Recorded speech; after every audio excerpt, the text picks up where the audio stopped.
letter. Seized with anger, one set out to bring you to your senses.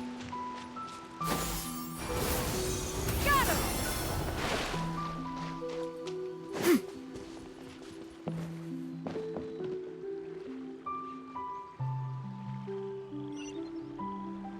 Yeah!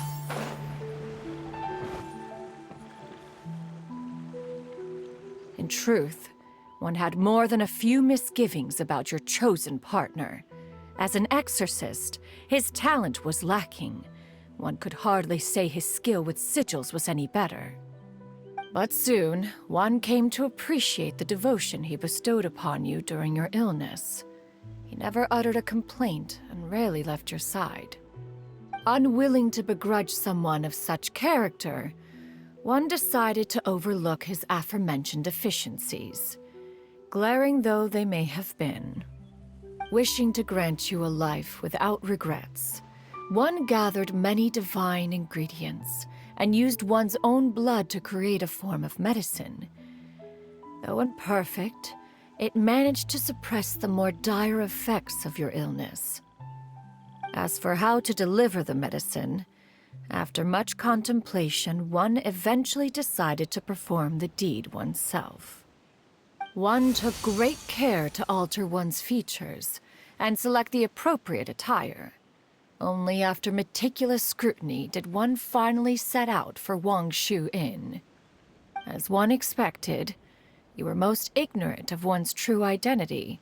You showed not even the slightest inkling of recognition. One was quite torn.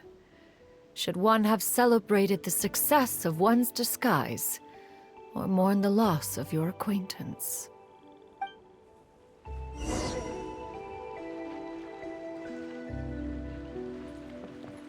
Yeah! Skyward! Scatter! Yeah! Skyward! Yeah! Skyward! Scatter!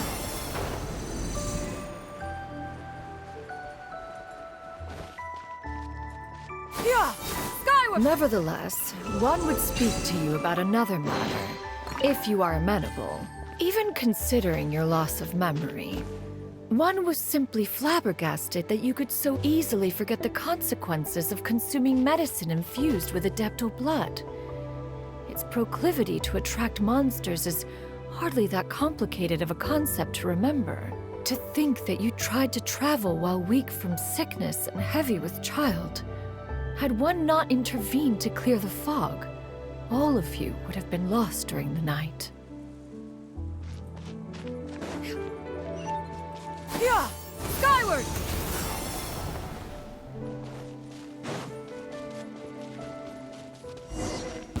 Yeah!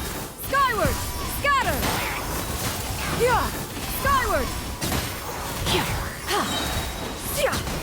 Ja! Ra! Make way for the Adeptus! Yeah! Scatter! Skyward!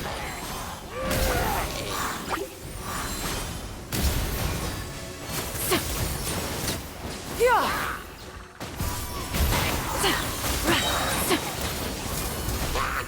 Seize the skies! Yeah! Yeah! Skyward!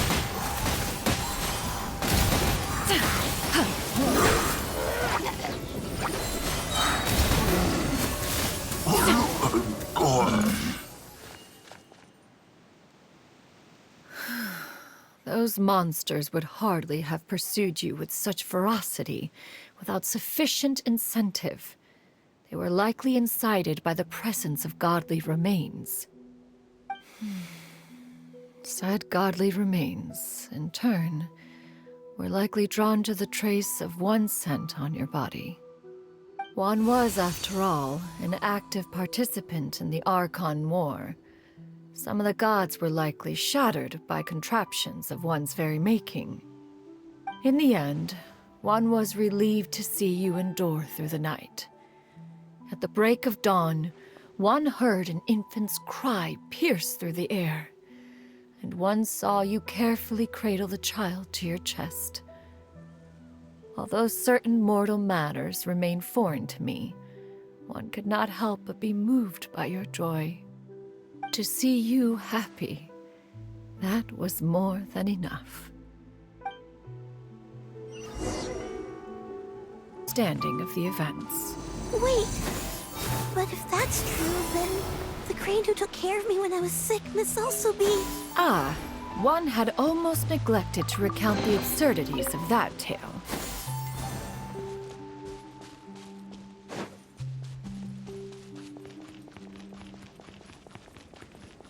Yeah! Skyward! Just as you and I troubled one with her antics, so did you give one many a headache.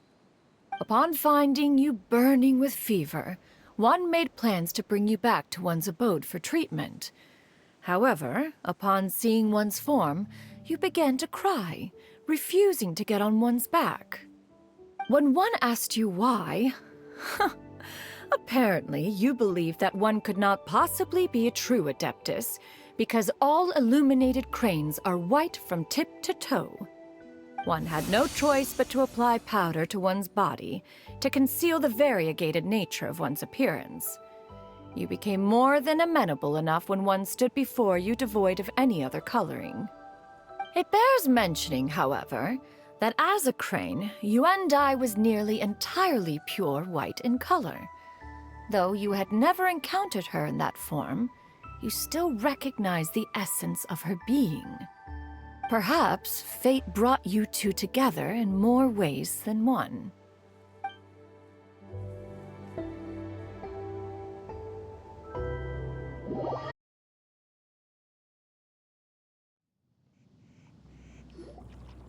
Now all has been revealed.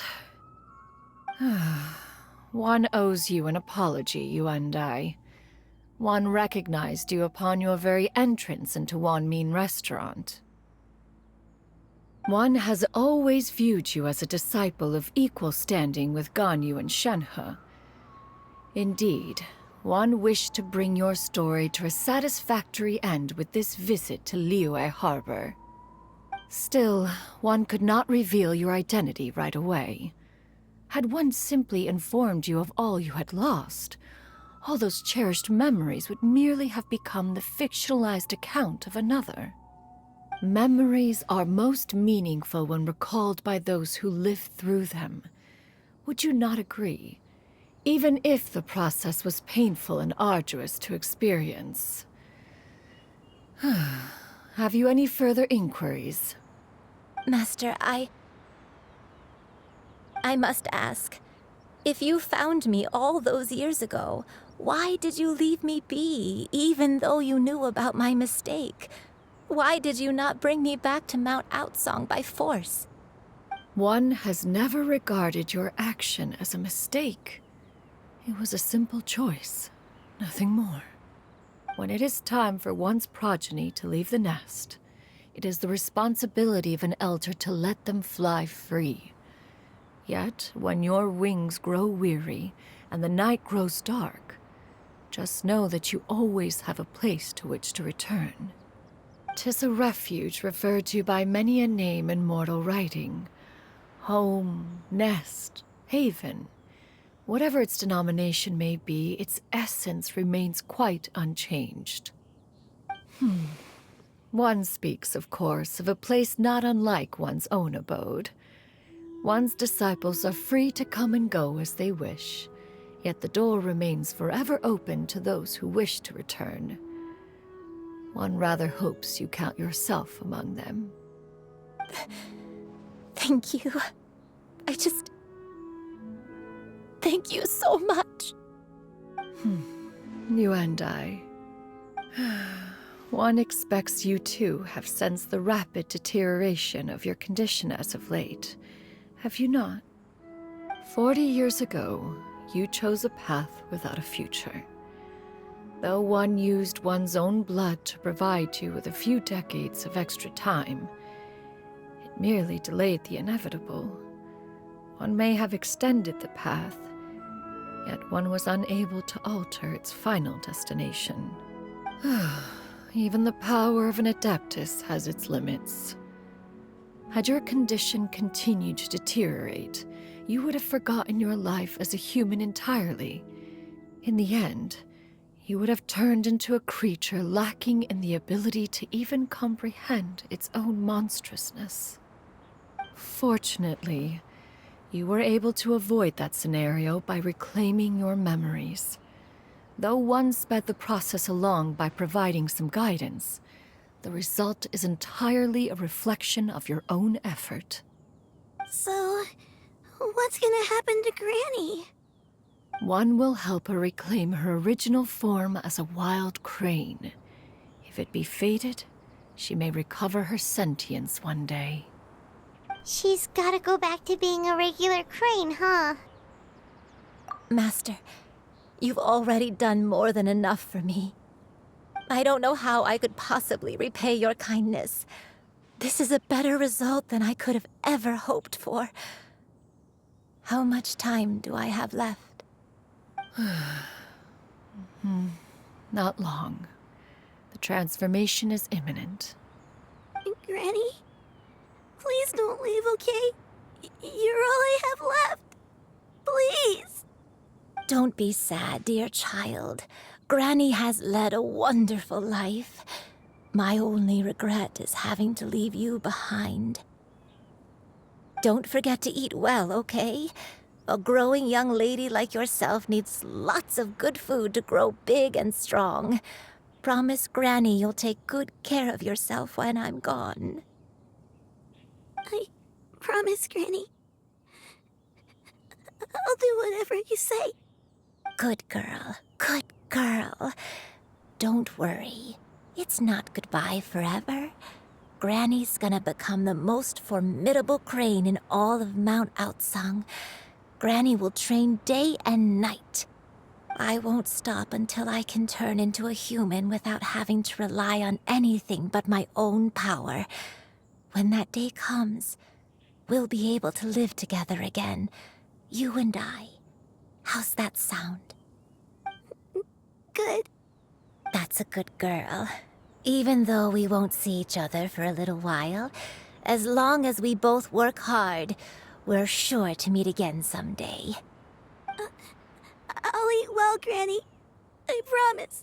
And I'll wait for you, no matter how long it takes.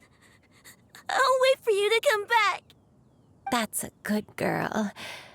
Then Granny really has no more regrets.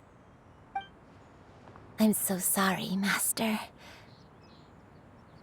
Thank you for everything.